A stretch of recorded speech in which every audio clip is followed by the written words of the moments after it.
داستان‌های پسران بلند پرواز، قصه هایی درباره مردان استثنایی. استیو اروین.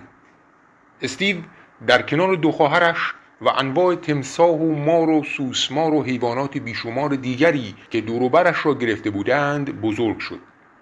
پدر و مادرش یک پارک حیات وحش را اداره می کردند. خوشبختانه معلوم شد که استیو به اندازه خود آنها عاشق حیوانات است.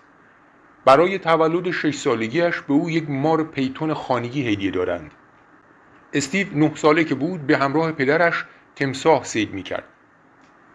استیو بزرگ که شد کارش را با به دام انداختن تمساح‌هایی که خیلی نزدیک به شهر پرسه می‌زدند ادامه داد و آنها را به پارک برمیگرداند تا در آنجا بی مزاحمت زندگی کنند.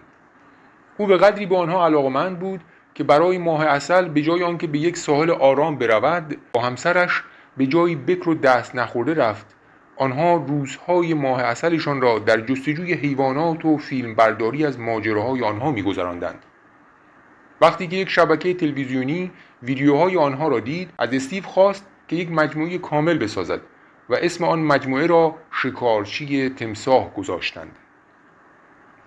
در آن برنامه استیو و همسرش مردم استرالیا را با انواع و اقسام موجودات عجیب و مرگبار آشنا می‌کردند. از مارها گرفته تا عنکبوت‌ها و پرندگان و سوسک‌ها. استیو در حالی که به آرواره‌های یک تمساح بزرگ زل زده بود فریاد می‌زد: وای، به این موجود زیبا نگاه کنید. او هر سال $1,000,000 به بنگاه خیریه‌ای می‌داد که زمین‌هایی را در استرالیا می‌خرید و تلاش می‌کرد آنها را به وضع طبیعیشان برگرداند. عشق واقعی او حفاظت از طبیعت بود. با اینکه برنامه‌های او سرگرم کننده بود، هدف آنها این بود که توجه مردم را به حیوانات جلب کند. استیو نمی‌خواست که مردم بعضی حیوانات را ترسناک یا خطرناک بدانند. می‌خواست مردم بدانند که آنها موجودات زیبایی هستند و ما مسئول مراقبت از آنها هستیم. هم به خاطر آنها هم به خاطر خودمان. متأسفانه استیو در سال 2006 که مشغول فیلمبرداری برای یک برنامه مستند درباره سفره‌ماهی گزنده بود از دنیا رفت.